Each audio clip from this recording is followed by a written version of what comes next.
Are you ready to take your operations to new heights in GTA Online? Well, the Avenger may be for you.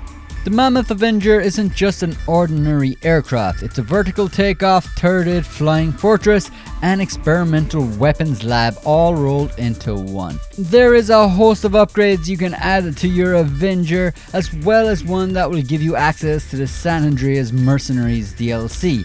This video we're going to cover absolutely everything about the Avenger, from costings, upgrades, as well as a little overview and some tips and tricks along the way. To purchase the Avenger, all you have to do is go to the Warstock Cash and Carry website and you will find the Avenger just here from 3.5 million. Of course, that is just the bog standard version of it. If you want to add an interior, it's going to cost you an extra 137,000. If you want some gun turrets, it's going to be an extra 200,000. Adding a vehicle workshop will set you back an extra 755,000. If you want a weapon workshop, it's going to be an extra 245,000. And if you want to access the Mercenaries DLC, you'll need an Operations Terminal, and that'll set you back 1,450,000. So in total, it is $6,237,500. Thankfully, you don't need a hangar or facility to own or operate the Avenger, as it can be called from your location via the services section in the interaction menu. But if you want to upgrade and customize it further, you will need to own either a facility or a hangar with a workshop. And if you want the mill spec upgrades, you will have to have the hangar because they are only available through the hangar. If you purchase the gun turret, the Avenger will have a single explosive cannon mounted right under the front of the Avenger.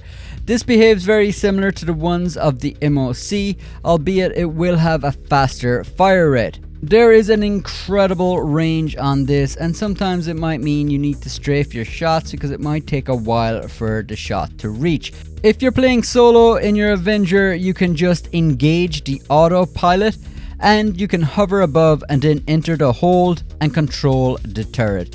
This is a wide visibility underneath the plane and will cover both front and rear, but it does leave it vulnerable to aircraft attacks from above.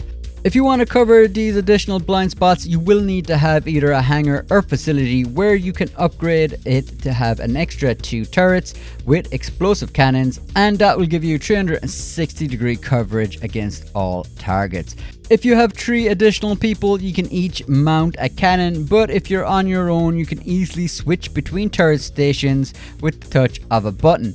The vehicle workshop will set you back just over 750,000, and this basically just allows you to customize vehicles within the Avenger. That said, the Avenger only lets you transport weaponized vehicles in the Insurgent pickup, so they're the only ones that you can customize if you have purchased the vehicle workshop. So if you have purchased one already for maybe like your MOC or something, you might save a little bit of cash here and purchase it later when it's on sale. The same can be said for the weapon workshop, which basically just allows you to customize your weapons and upgrade them to Mark II if you haven't. But again, if you have this somewhere else, you will be able to save a little bit of money here.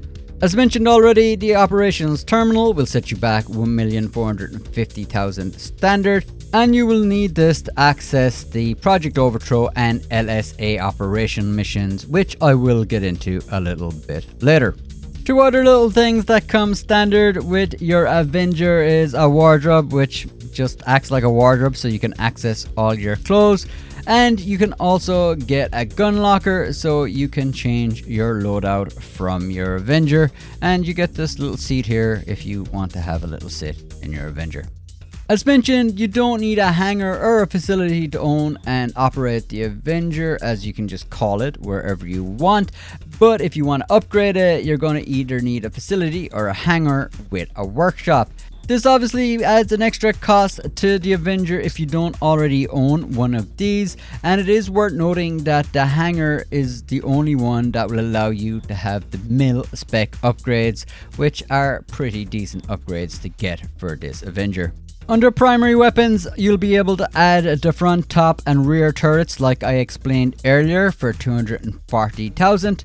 Armor is just armor, helps you withstand a little bit more damage. The Avenger can also be fitted with countermeasures to help improve defensive capabilities against homing missiles, each of their own attributes. The chaff countermeasures disrupt targeting systems from missiles, making lock-on a little harder for 5 seconds. They also have a delay of 5 seconds before they can be used. You also only have 10 uses. The flare countermeasures drop various flares from the rear of the aircraft, and they have a delay of 3 seconds before you can use them again with 20 uses. You also have smoke as a countermeasure, which in honesty seems to be more of a customization thing than anything. Now, what is important about the countermeasures are you can't use them if you are solo. They can only be used by the co-pilot, so that is definitely worth taking on board if you're a solo player. But if you have a group of friends and you want to use the Avenger, it might be useful to have some extra countermeasures.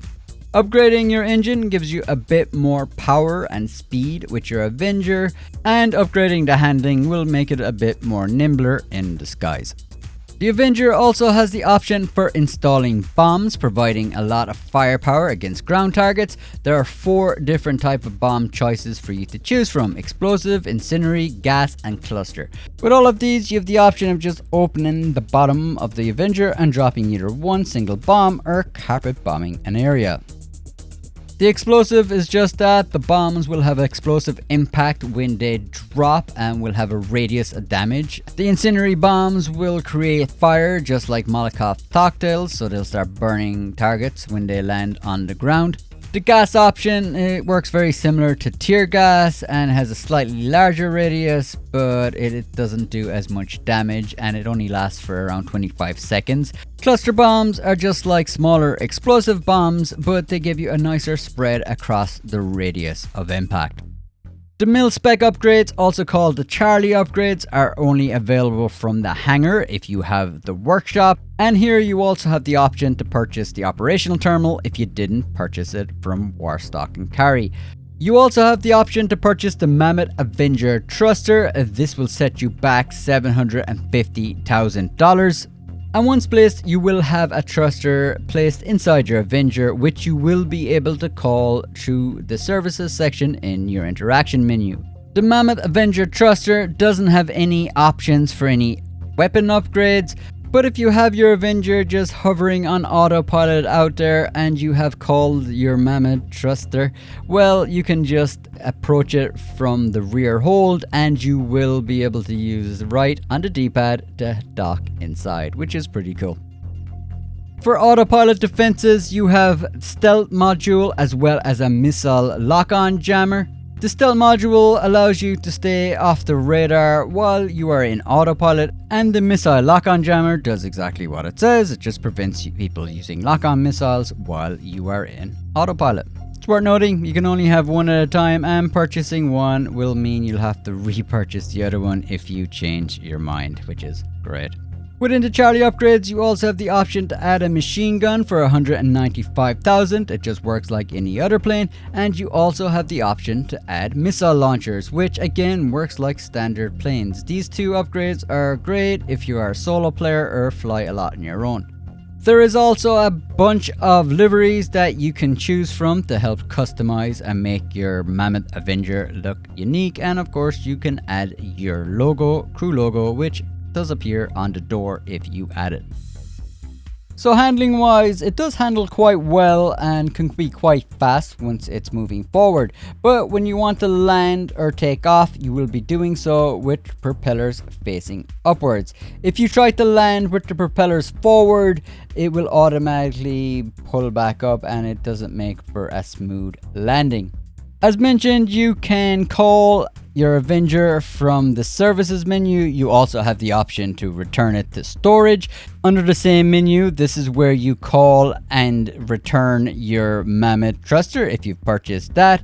And you also have the option to kick everybody out of the Avenger at once if you want to do that, which can be quite funny if you have an entire Avenger full of people. Now, this has been around for ages and hasn't been patched, and I don't know if it will be, but at the making of this video, if you spawn your Avenger while you have a wanted level, you can just run into the Avenger, and when you are inside, you will lose your wanted level, and you can just walk back out then, and it's fine.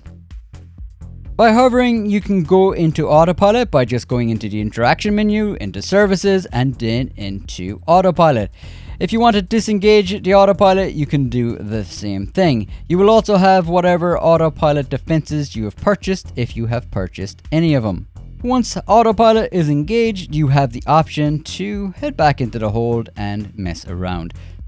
This is a tank of a thing and can take a lot of damage, and just to give you an idea of how much damage it can take, it took me 22 rockets to blow it up, and did take quite a bit of damage from the Raiju explosive cannons before it called it a day. These are just two very quick casual tests just to give you an idea of the kind of damage that this Avenger can take generally and how long it might last. One of the upgrades that I did mention earlier, which I want to talk a bit more about, is the Operations Terminal. Again, this will cost 1,450,000 standard, and once it's purchased, you will find it located in your Avenger.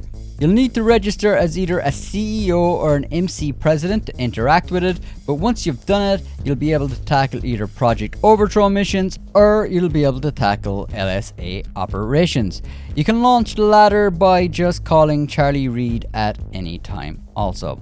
So there are 6 Project Overthrow missions for you to complete, and after completing the 3rd mission, which is called On Parade, you will unlock the trade price for the Mammoth F-16 Raiju stealth jet on the Warstock Cash and Carry website. This will save you 1.7 million off the original cost, so it is definitely worth doing, as it will save you a lot of money. Other than that, the project overview missions are only going to pay you an average like 20 to 30,000 per mission, depending on the difficulty you play them through. If you are working through the GTA Online Career Progress Challenges on PlayStation 5 and the Xbox Series, well then you'll be able to unlock the Los Santos Angels cap, an Avenger livery, the Los Santos Angels t-shirt, and the Los Santos Angels hoodie. All of these can be tackled solo or with up to 3 friends, and if you're tackling these solo, I'd highly recommend kitting your Avenger out fully to just give you a bit of an advantage. From the Operations Terminal, you can also do some of the LSA operations, and doing these will each give you an opportunity to acquire an outfit for the first time completing it, and rotate through additional bonus objectives with each replay for an additional pay bump. Overall, the Mammoth Avenger is a great addition to GTA Online. It is a tank in the sky, and it does allow you a lot of versatility to play around in Los Santos. There can definitely be a bit of a paywall to get you some of the nicer upgrades, as you will need a hangar, but as always, keeping an eye on the weekly bonuses and discounts will give you a little bit of a bonus when it comes to purchasing these things in game. As a moneymaker, the Mercenary DLC as part of the Avenger isn't going to make you back what you pay for the Avenger, but if you are thinking of getting the fighter jet, well, you will get a nice discount off that by having this. It is a pity you can only carry weaponized vehicles in the hold, as it would be nice to be able to customize and carry personal vehicles, but this is a small little gripe. I hope you found this guide and overview helpful. If you did, leaving a like and commenting below will help me out, so I really do appreciate that. And if you've purchased this Avenger already, I'd love to hear your thoughts and feedback on it. And do you have any tips and tricks that you'd like to share with the community below? And that will help us all. Massive thanks to everyone who supports this channel. Really do appreciate it. You guys are awesome, especially to the members. Alright people, I'll catch you again.